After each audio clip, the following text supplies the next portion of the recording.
Hi everybody, welcome to a new all of the above budget movie review, and this time we're going to talk about a buddy cop movie, or four movies. Yes, four parts. Um I think the buddy cop started with Beverly Hills Cop, and we got more and more of those, like 48 Hours, which was before Beverly Hills Cop, but it was some sort of buddy cop movie.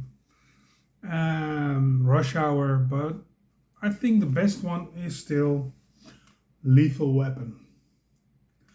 And I loved the Lethal Weapon series. Um, Mel Gibson, Danny Glover, Murtaugh, and Riggs.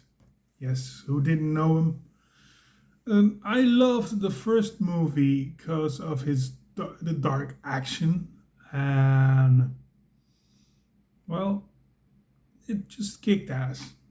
I loved Mel Gibson playing Riggs, um, who was,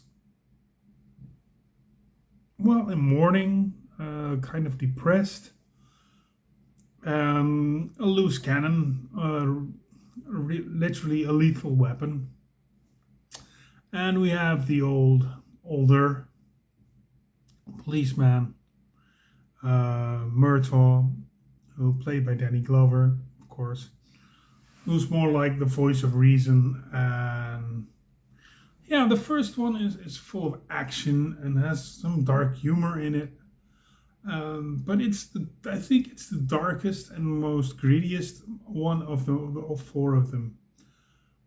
It has a good story. It has a lot of action. It has a lot of, well, Mel Gibson, and I just loved it. But of course, there had to be a part two.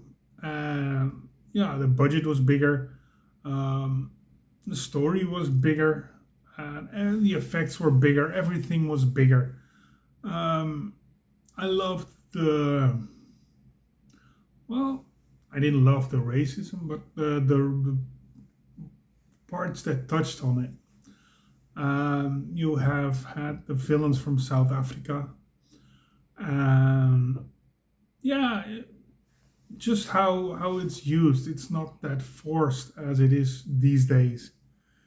Um, so, like I said, just like the first movie, you know what you're going to get.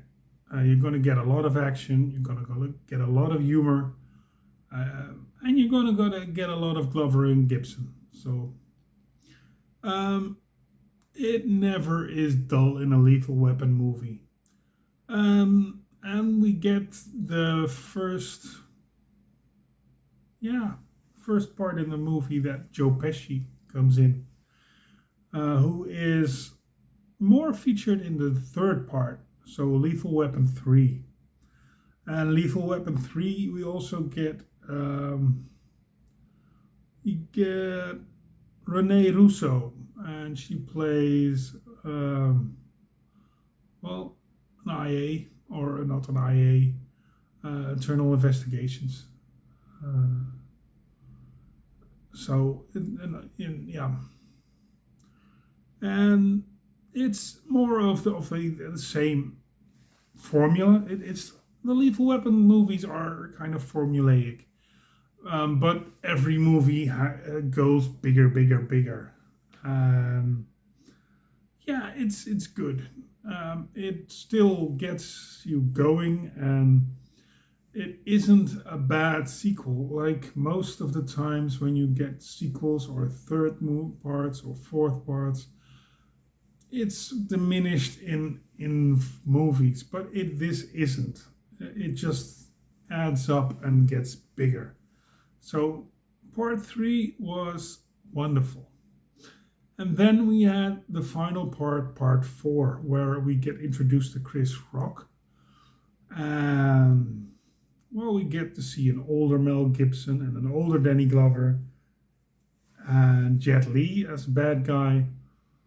Um, a lot of kids.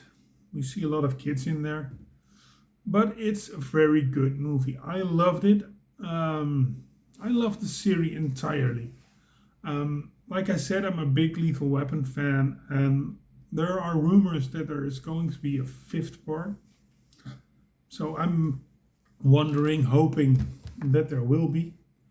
Did you see the Lethal Weapon movies? And if you did, let me know what you thought of it down here in the comments. You can subscribe there too when you're down there, and like this video. And I would just like to say thank you for watching, and see you next time. Bye.